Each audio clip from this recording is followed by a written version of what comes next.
30명 만나서 면담하고 그분들이 어떻게 예수님 믿고 어떻게 헌신하게 되고 그런 것들을 대화를 많이 나눴습니다. 그런 대화를 통해서 많은 것을 배웠고 느낄 수가 있었어요. 그 중에 한 분이 있는데 그분은 공부를 되게 많이 하신 분이에요. MIT 공대를 나오셨는데 이분은 한국에 있을 때 청소년 시절에 교회를 몇 번 다녀보았다고 합니다. 그런데 몇 번 다니고 그냥 그만뒀어요. 이건 뭐냐 하니까 자기가 교인들에 대해서 기대하는 게 있었는데 이분들이 말하는 것과 행동하는 게 너무 달라가지고 너무 실망을 해가지고 그냥 몇 번 다니다가 그냥 그만뒀다고 합니다. 그 뒤로는 한 번도 교회를 다녀본 적이 없다고 합니다. 이 실망감이 커서. 그러다가 이제 결혼도 하고 미국으로 이민 오고 이제 결혼하고 직장 때문에 휴스턴이라는 도시를 가게 됐어요. 갔는데 그 휴스턴 설교회 목장에 어떤 사람이 초청을 해서 밥 먹으러 오라고 그래가지고 그 식사를 갔어요. 가가지고 이제 보니까 거기도 이제 기독교인들이 모여서 이렇게 모임을 하는데 전에 자기가 청소년 시절에 느꼈던 그런 느낌과 너무 달랐어요. 그 이제 그 소그룹 집에서 모여가지고 소그룹 한 10명 정도 모이는 그 모임을 목장이라고 그러는데 그 목장의 리더를 목자라 그럽니다.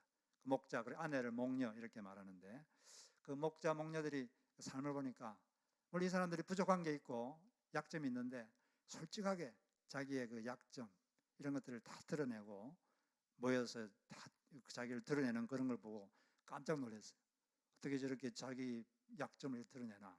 그래서 되게 좀 신기했고 그 다음에 그들의 삶을 보니까 그들이 완전하진 않지만 이 성경 말씀대로 살려고 무척 애를 쓰는 그런 모습들이 아주 신선하게 느껴졌습니다. 전에 가지고 있었던 그 기독교에 대한 그 편견이 좀 사라졌어요. 그 사람들에게 그 사람들은 신뢰가 생기니까 계속 그 목장을 다니게 됐습니다. 예수를 안 믿었지만 그래서 그 사람에 대해서 이렇게 신뢰가 생기니까 점점 이제 예수님에 대해서도 마음이 열리고 예수님에 대해서도 신뢰가 가기 시작했어요. 그래서 목장 다니다가 이제 성경을 좀 알아봐야겠다. 그래서 생명의 삶이라는 성경 공부도 하게 되고 그리고 내가 예수를 믿어야겠구나. 그래서 예수 영접 모임이라는 게 있는데 거기 가서 예수님을 믿게 됐습니다. 그리고 2년 있다가 목자로 헌신했어요. 지금은 아주 지금 이제 목자 된 지가 2년 됐는데 많은 사람들이 자기 목장에 와서 예수를 믿었다고 하는 간증을 들었습니다. 그리고 이제 교회에서는 안수집사로 섬기고 계시고 그분이 왜 처음에 그 교회에 와서 실망했을까요? 뭔가 기대한 게 있었기 때문이겠죠. 예수 믿는 사람들은 이런 사람이다. 나름대로 어떤 이제 생각하고 있었는데 그래서 사람이라는 게 이 사람이 어떤 사람이다 이렇게 믿으면 기대하는 게 있죠. 예수 믿는 사람들은 세상의 본이 돼야 된다 이런 이제 마음이 있었는데 그 기대가 허물어지니까 실망하게 되고 그냥 교회를 떠나버린 거죠. 우리도 예수님에 대해서 뭔가 기대하는 게 있을 겁니다. 사람마다 예수님은 나에게 이런 것을 아마 해주실 수 있을 것이다 이런 이제 기대를 할 수가 있는데 그 어떤 기대를 할 것인가 이것은 예수님이 어떤 분인가 이걸 알아야지 우리가 그분에게 어떤 것을 기대할 수 있는지 그것을 알 수가 있습니다. 예수님께서는 자신이 어떤 분인지 그걸 자주 말씀하셨어요. 예수님의 말씀 중에는 나는 어떠한 사람이다, 어떠한 존재다 이런 말을 가끔씩 하셨죠. 그 중에 유명한 게 나는 좋은 목자다 그런 말을 하죠. 나는 좋은 목자다. 사람을 양으로 비유하시고 아주 사람을 잘 돌봐주는 좋은 목자다 그렇게 말씀하신 적도 있고 나는 포도나무다. 너희들은 가지고 그래서 나한테 붙어있기만 하면 너희들은 열매를 많이 맺을 수 있다. 붙어있다는 것은 멀리하지 않고 예수님을 가까이 하는 거죠. 그런 말씀을 하셨습니다. 그리고 오늘 우리가 읽은 이 말씀에는 조금 예수님께서 나는 생명의 떡이다. 사람들에게 생명을 주는 생명의 떡이다. 이런 말씀을 하셨습니다. 오늘 이 예배가 예수님이 이 땅에 탄생하신 날을 기념하는 성탄주일 예배인데 이런 성탄주일 예배 때 예수님이 생명의 떡이다. 이게 무슨 뜻인지 알아보고 우리가 예수님께 무엇을 기대할 수 있는지 그것을 한번 알아보았으면 좋겠습니다. 예수님께서 나는 이 세상에 생명을 주는 생명의 떡, 생명의 양식이다, 이렇게 말씀하셨는데, 이 말씀을 이해하려면 어떤 맥락에서 이 말씀을 하셨는지 그것을 알아보아야 됩니다. 예수님께서 설교 중에 그 당시 사람들에게, 지금부터 2000년 전에 예수님께서 지금 이스라엘 땅에 사셨는데, 그때 사람들에게 설교를 하셨어요. 나는 하나님이 보낸 하나님의 아들이다. 나를 믿으면 구원을 받고 영생을 얻는다. 그런 말씀을 하셨습니다. 그러니까 주변 사람들 그걸 믿지를 못했어요. 그러면 당신을 믿으면 영생을 얻는다는 것을 믿을 수 있도록 뭔가 좀 표적을 보여주십시오. 증거를 보여달라. 이렇게 사람들이 요구를 했습니다. 우리가 지금 신봉하는 모세는 2000년 그 당시에서 2000년 전에 그 광야에서 이스라엘 백성들에게 하늘에서 만나를 내려가지고 모세를 믿을 수 있도록 해주셨습니다. 당신은 우리가 믿을 수 있도록 뭘 하겠습니까? 뭔가 좀 믿을 수 있도록 뭘 좀 보여달라. 이렇게 질문을 했어요. 그럼 예수님께서 하실 말씀이, 모세는 이제 기원전 2000년 때 이스라엘 민족이 이집트에 노예가 되어 있을 때 모세가 그들을 다 이끌고 40년 동안 광야에서 이제 배회하다가 이스라엘 땅에 이제 안착했죠. 그때 40년 동안 하늘에서 만나가 내렸어요. 매일마다 뭔가 먹을 것이 이렇게 하늘에서 내려왔습니다. 그걸 만나라 그러는데, 그 광야에서는 그것밖에 먹을 게 없었죠. 신비로운 거죠. 근데 예수님께서 하실 말씀이, 2000년 전에 내린 그 만나는 장차 앞으로 정말 하늘에서 내려서 이 인간들에게 참된 생명을 줄 메시아, 구원자에 대한 암시, 예표에 불과하다. 내가 곧 하늘에서 내려서 이 세상에 생명을 주는 참 생명의 떡이다. 이렇게 말씀하셨습니다. 예수님께서 하신 말씀 중에 내가 생명을 주는 생명의 떡이다, 이렇게 말씀하셨는데, 이 생명이라는 게 무슨 뜻이냐? 다 살아있는 사람들에게도 생명을 준다 그러니까 좀 이상한데, 여기서 생명이라는 것은 영적 생명을 뜻합니다. 헬라에는 이 생명이라는 뜻을 나타내는 단어가 두 가지인데, 비오스라는 단어가 있고 조에라는 단어가 있어요. 비오스라는 단어는 육체적 생명, 우리 몸의 생명을 말하고, 조에라는 것은 영적 생명을 뜻합니다. 인간의 영을 살게 해서 하나님과 교통할 수 있도록 하는 능력, 힘, 이게 바로 영적 생명인데, 예수님께서 너희들에게 생명을 준다, 이것은 영적 생명을 주겠다, 그런 뜻이죠. 모든 살아있는 생명체는 대사활동을 합니다. 메타볼리즘. 모든 생명체는 이 대사활동을 하죠. 살아있는 생명체는 식물이나 동물은 그 속에서 화학작용을 해서 살아있는데, 살아있기 때문에 외부 세계와 이렇게 교통을 하죠. 외부 세계에서 음식과 산소를 이렇게 받아들이고, 그리고 이산화탄소를 내뿜고 배설물을 내뿜고, 이렇게 외부 세계와 이렇게 교통을 합니다. 살아있으니까. 죽은 것은 교통을 못해요.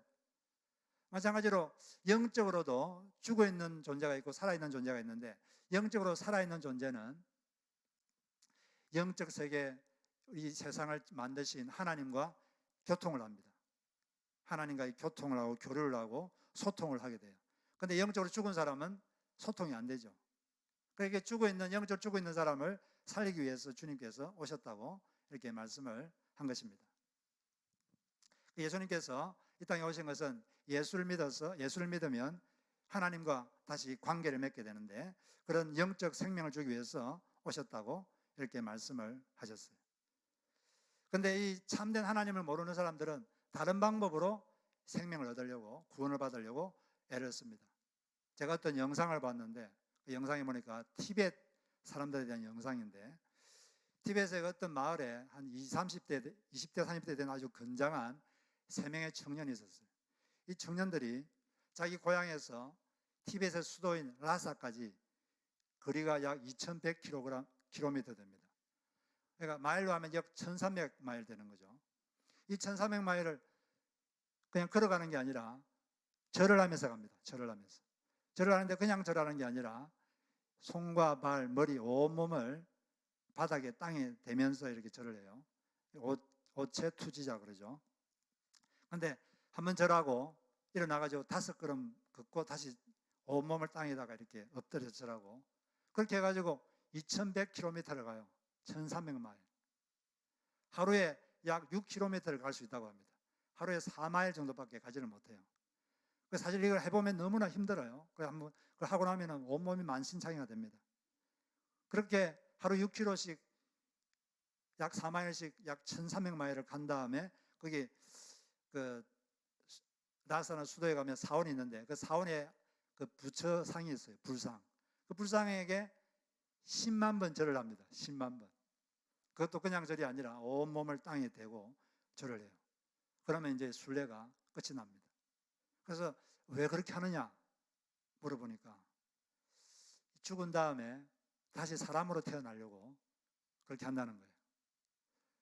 자기들은 그렇게 사람이 죽으면 또 다른 걸로 짐승으로 태어나든지 벌레로 태어나든지 그렇게 하는데 자기가 이렇게 하면 사람으로 태어날 수 있다고 믿기 때문에 그렇게 한다는 것입니다.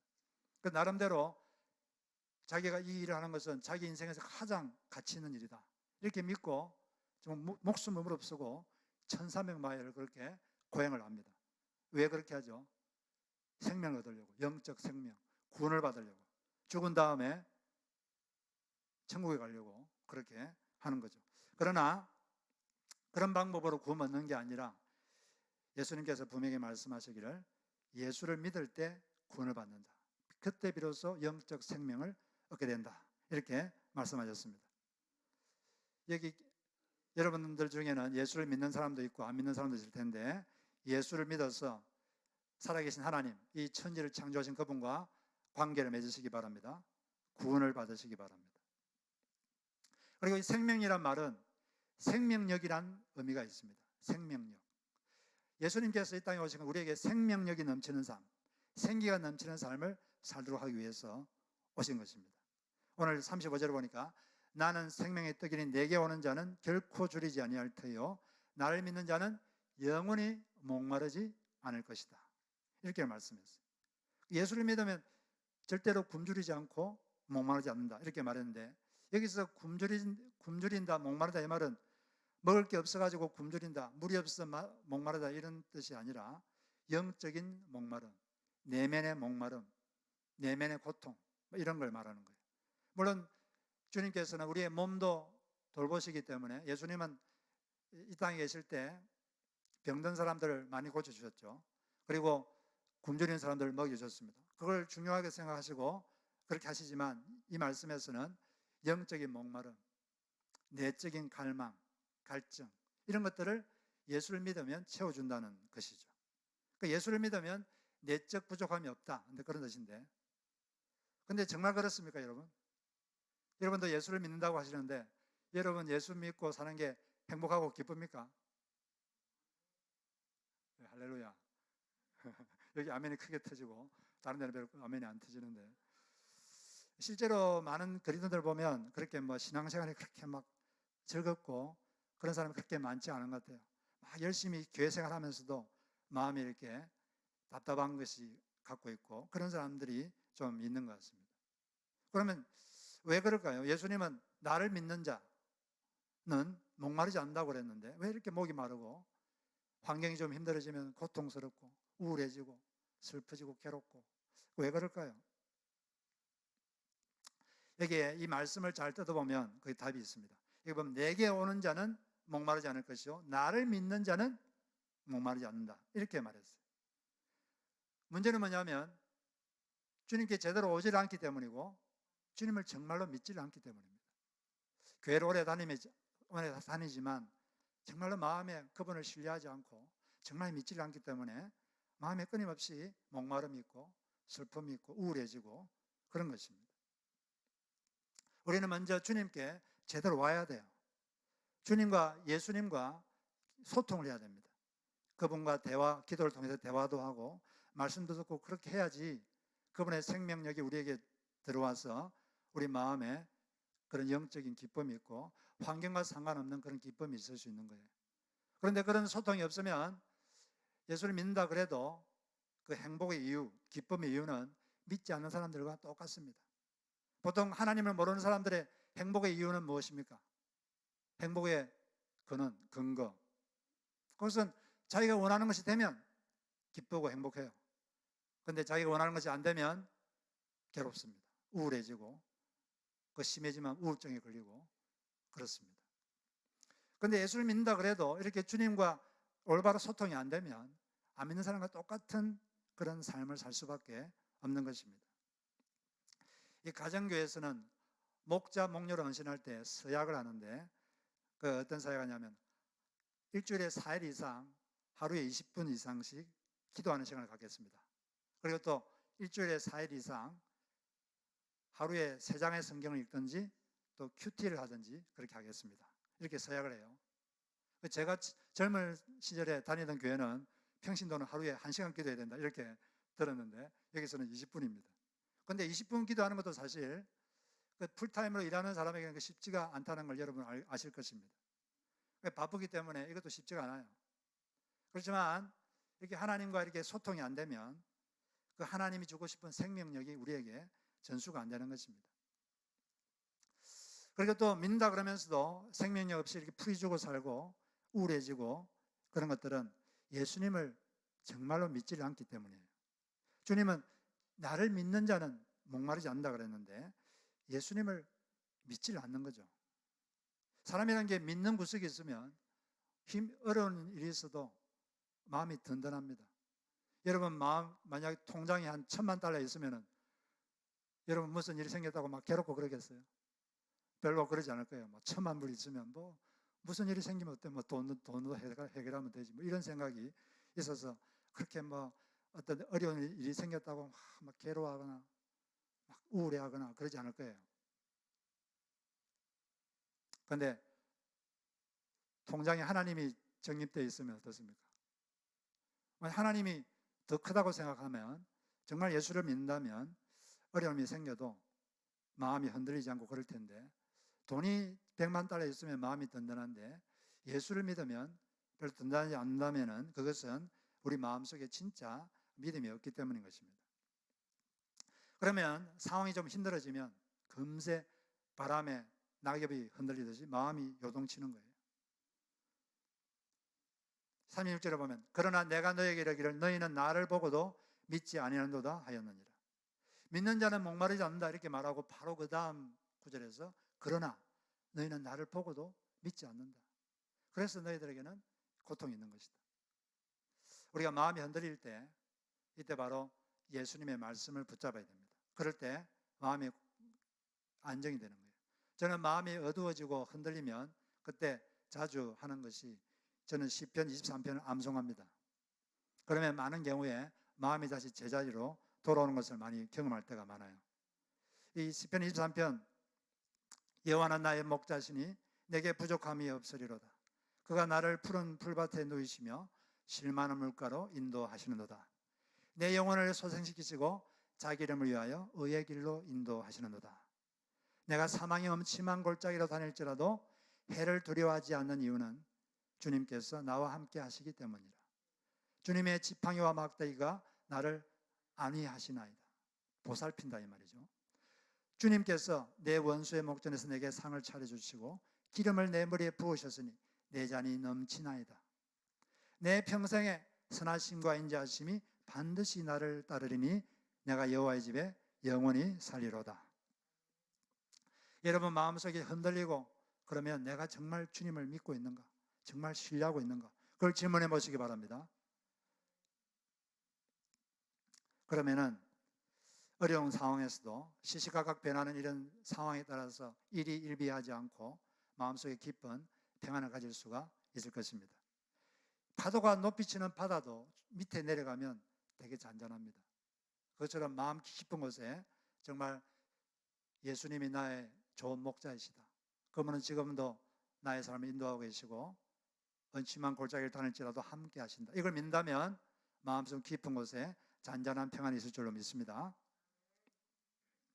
그런데 예수님께서 이 땅에 오셔가지고 우리에게 생명을 주시려고 영적 생명을 주시려고 오셨는데 어떻게 해서 예수님은 이렇게 우리에게 생명을 주실 수 있었는가? 그 답이 38절에 있습니다. 내가 하늘에서 내려온 것은 내 뜻을 행하려 함이 아니요 나를 보내신 이의 뜻을 행하려 함이니라. 예수님께서 하늘에서 내려오셨는데 하나님께서 보내셔서 그 이유는 예수님의 뜻을 행하려 한 것이 아니라 자기를 보내신 아버지 하나님의 뜻을 행하기 위해서 오셨다. 그러면 하나님의 뜻은 뭐냐? 40절에 요약되어 있는데 내 아버지의 뜻은, 하나님의 핵심적인 뜻은 아들을 보고 믿는 자마다 영생을 얻는 이것이다. 하나님의 아버지의 뜻의 핵심은 예수를 보고 믿는 사람, 예수를 믿고 바로 그 사람이 구원받는 것. 이것이 바로 하나님의 핵심 뜻입니다. 예수님께서 인간에게 생명을 줄 수 있었던 이유는 예수님께서 이 땅에서 하나님 아버지의 뜻을 행하려고 했기 때문에 그렇습니다. 바로 사람들이 자기를 믿어서 생명을 얻고 바로 영적으로 성장하는 일, 바로 그 일에 자기 인생을 바쳤기 때문에 우리에게 생명을 줄 수 있는 분이 되신 것이죠. 예수 믿는 사람들도 다른 사람들에게 이 생명을 주고 그들을 생명의 길로 인도하고 또 그들이 영적으로 성장하는 삶을 살게 하려면 우리가 자기 뜻에 몰두하지 말고 하나님 아버지의 뜻, 이것에 집중할 때 우리가 다른 사람들의 생명의 길로 인도하고 또 우리도 생명이 넘치는 삶을 살 수 있다고 믿습니다. 예수님께서 그렇게 사셨듯이 우리도 내 뜻이 아니라 아버지의 뜻을 행하려고 할 때 그런 삶을 살 수가 있는 거예요. 이번에 가서 또 어떤 목자님과 면담을 했는데 그분이 다음과 같은 말씀을 하셨습니다. 그분이 목자가 되신 지가 한 7년 됐는데 그 7년 전에 자기가 공황장애가 걸려 있었대요. 공황장애, 앵자이어티 어택. 병에 걸려가지고 아주 어떨 때 이게 발작이 시작되면 숨을 못 쉬고 죽을 것 같은 공포, 그런 게 막 밀려와서 너무 힘들었습니다. 그래서 약을 이제 처방받아서 먹었는데 약을 먹으면 너무 몸이 무기력해져가지고 약을 먹을 수가 없어요. 그러고 있는데 교회에서 목자로 한번 헌신해 보지 않겠습니까? 이런 제안이 들어왔어요. 아니 자기 지금 상황이 이런데 어떻게 목자를 할 수 있겠는가? 그런 생각이 들었지만 그냥 교회에서 하라 그러니까 한번 해보자. 그런 생각이 들어서 그냥 목자를 했다고 합니다. 목자가 되니까 관심이 남에게 있는 거죠. 안 믿는 사람들을 믿게 만들고 VIP들을 자꾸 믿도록 하려고 애를 쓰고 또 자기 목장에 있는 사람들 그들의 신앙을 성장시켜 주려고 기도하고 애를 쓰고 남을 돕는 일에 자꾸 애를 쓰다 보니까 그렇게 한 2년 3년을 그냥 지났어요. 그럼 나중에 보니까 2년 3년 뒤에 보니까 이 공황장애가 나아 있다는 것을 발견했습니다. 자기는 별로 한 것도 없는데 약도 안 먹었는데 공황장애가 그냥 나아버린 거죠. 왜냐하면 자기에게 사람이 왜 자꾸 우울해지고 슬퍼지냐면 너무 자기에게 집중되어 있기 때문에 그래요. 자기에게 집중된 사람들이 정신병이 잘 걸립니다. 그런데 그걸 시선을 돌려가지고 다른 사람을 좀 신경 쓰고 하나님이 원하는 게 뭘까? 이걸 신경 쓰면 오히려 그런 마음이 더 평안해지고 우리 마음속에 생명력이 넘치게 될 줄로 믿습니다. 많은 사람들이 교회 생활에 재미가 없다 이렇게 느끼는 사람들이 있어요. 그런데 교회 생활에 재미없는 이유는 여러 가지가 있을 수 있습니다. 그런데 그 중에 핵심은 뭐냐면 어떤 믿지 않는 사람이 자기를 통해 하나님께로 돌아오는 기쁨을 모르기 때문입니다. 잃어버린 영혼이 자기를 통해서 하나님께로 돌아오는 기쁨을 맛보기 전에는 신앙생활의 참 기쁨을 안다고 말할 수가 없습니다. 그래서 참된 신앙생활은 목자, 목녀가 된 다음에 시작된다고 해도 과언이 아닌 것입니다. 안 믿는 사람들이 예수를 믿도록 섬기고 그리고 그가 믿을 때 그 느끼는 기쁨, 이게 바로 정말 믿는 사람들의 진짜 기쁨이 되는 것입니다. 바로 그것이 바로 영혼을 구원해서 제자로 만드는 이것이 바로 교회의 본질이고 우리 믿는 사람들의 삶의 본질인 것입니다. 이 본질을 붙잡을 때 우리 속에 참된 기쁨이 있게 되는 거예요. 그런데 이 본질을 붙잡지 못하면 예수 믿는 사람들이 이적이 되고 또 소비자적인 그리스도인이 됩니다. 하나님을 위해서 뭔가 생산하는 게 아니라 늘 소비만 해요. 소비자에게 제일 중요한 것은 뭡니까? 자신의 욕구가 가장 중요합니다. 그래서 이 사람은 자신의 욕구를 채울 수 있는 곳을 끊임없이 찾아다닙니다. 가장 적은 대가로 자신의 욕구를 채울 수 있는 것을 끊임없이 찾아다니죠. 그게 바로 소비자적인 그리스도인입니다.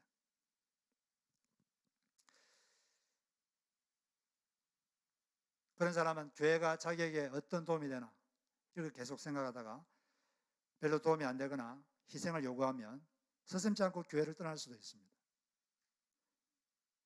진정한 영적 성장은 얼마나 성경을 많이 아느냐, 얼마나 기도를 오래 할 수 있느냐, 그것도 중요한데 그게 있는 게 아니라 얼마나 섬길 수 있느냐, 이런 영혼을 구원하고 그들이 성장하도록 하는데 얼마나 섬길 수 있느냐, 그것이 바로 영적 성장의 기준이 되는 것입니다.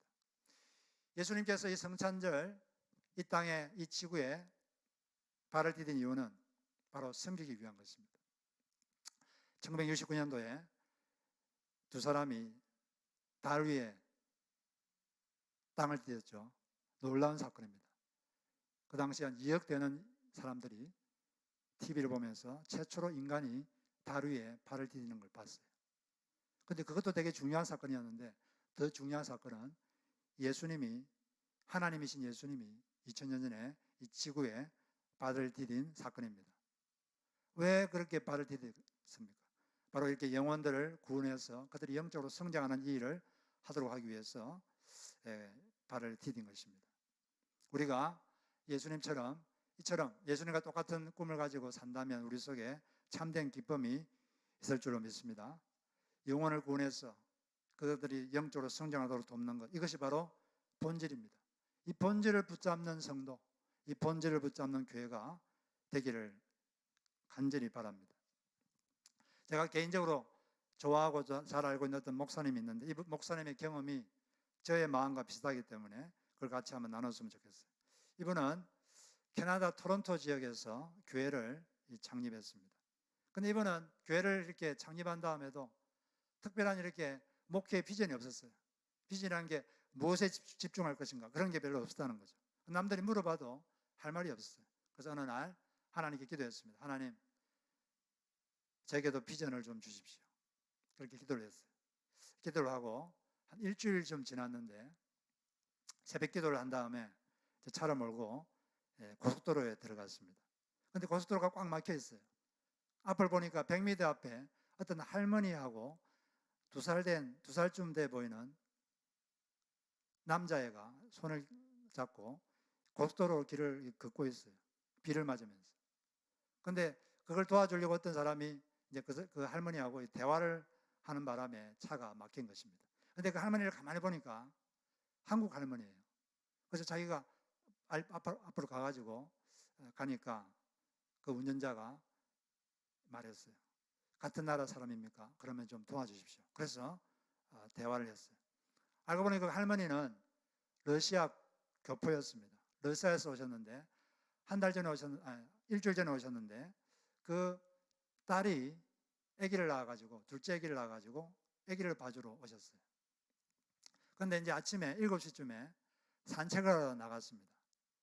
이 2살 된 손주하고 손잡고 이제 산책하러 나갔는데 처음 와보는 곳이니까 길을 잃어버렸어요.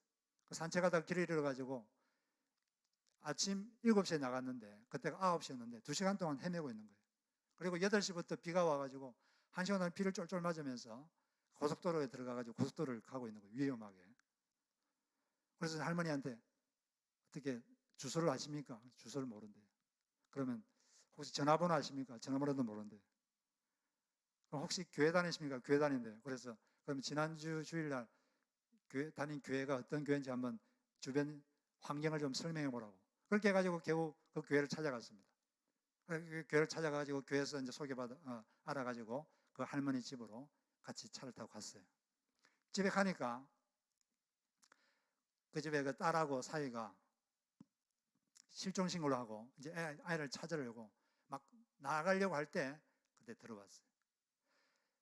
그 아빠는 2살 난 아들을 보고는 너무 고맙다고 그 목사님을 덥석게 안고 너무 고맙다고 연신 감사를 표했습니다. 근데 그 엄마는 그 2살 된 아들을 보자 아들은 막 엄마를 보고 엉엉 울면서 달려가고 아들을 확 덥석게 안았는데 너무 놀래가지고 다리가 풀려가지고 그냥 물이 질퍽한 그 땅에 그냥 쳐서 주저앉았어요. 근데 그걸 딱 보고 있는데 하나님께서 그 목사님 마음속에 아주 분명한 내적 음성을 주셨습니다. 길 잃은 이 아이를 부모 품에 돌려준 것처럼 이 땅에 길 잃은 영혼들을 내 품에 돌려주는 일을 하여라. 그때부터 그것이 그의 꿈이 되었습니다. 이것이 또 저의 꿈입니다. 이것이 여러분의 꿈인 줄로 믿습니다. 이것이 예수님의 꿈입니다. 바로 우리 예수 믿는 사람들은 이것이 바로 꿈이 되어야 됩니다. 이게 바로 신앙의 본질이고 교회의 본질입니다. 우리 교회는 영혼을 구원해서 제자 만드는 데 도움이 되면 그 일을 해야 되고 별로 도움이 안 되면 할 필요가 없습니다. 모든 것은 이 일에 초점이 맞춰져야 되고 그렇게 할 때 우리가 진정한 생명이 넘치는 삶을 살 수 있고 주님을 살아계신 하나님을 기쁘게 할 수 있다고 믿습니다. 저와 여러분을 통해서 아직도 영적으로 죽어 있어서 살아계신 하나님을 알지 못하고 영원한 멸망으로 가고 있는 자들이 많이 구원받기를 바라고 그들이 영적으로 성장하는 일들이 우리 모두를 통해서 생겨나기를 주의 이름으로 축복합니다.